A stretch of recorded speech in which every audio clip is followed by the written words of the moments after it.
Operation Sindoor ప్రతి లోయలో, ప్రతి యుద్ధ భూమిలో మరియు ప్రతి సైనికుడి హృదయంలో ప్రతిధ్వనించే పేరు. ఇది భారతదేశపు శక్తికి ఉరుమునాటి జ్ఞాపకం.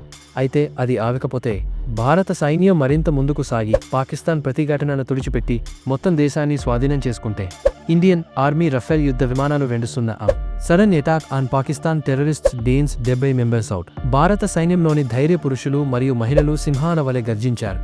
వారి స్ఫూర్తికి సాటిలేదు. వారి వ్యూహాలు, శస్త్రచికిత్సలు, ముందుకు సాగే ప్రతి అడుగు శత్రుసేనను ఢీకొట్టే అలలా ఉంది.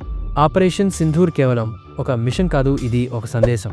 ఒక ప్రాంతం తరువాత మరొకటి తిరిగి పొందడంతో భారత త్రివర్ణ పతాకం గర్వంతో రెపరెపలాడింది. ఆపై ఊపందుకుంది. శత్రువులు చెల్లాచెదరైపోయారు. గందరగోళం మరియు భయం వారి ర్యాంకులను పట్టుకుంది. పాకిస్తాన్ తుఫానును ఊహించలేదు.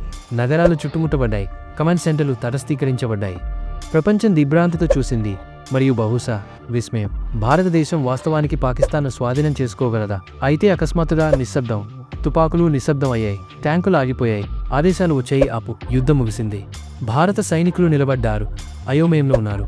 శత్రువు మోకాళ్లపై ఉన్నాడు కాబట్టి ఎందుకు వెనక్కి తగ్గారు? విజయం కనుచూపు మేరలో ఎందుకు ఆగిపోయింది? ప్రపంచ శక్తుల ఒత్తిడి, మూసిన తలుపుల వెనుక దౌత్య ఆటల, లేదా భారత నాయకత్వం యొక్క నైతిక నిర్ణయమా?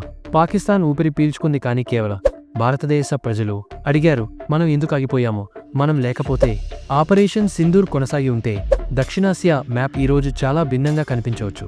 శాంతి లేదా గందరగోళం, విజయం లేదా భారం. ఒక విషయం ఖచ్చితంగా చెప్పవచ్చు, భారత సైన్యం తన బలాన్ని నిరూపించుకుంది మరియు పాకిస్తాన్ సింహాలు గర్జించిన రోజును ఎప్పటికీ మర్చిపోదు.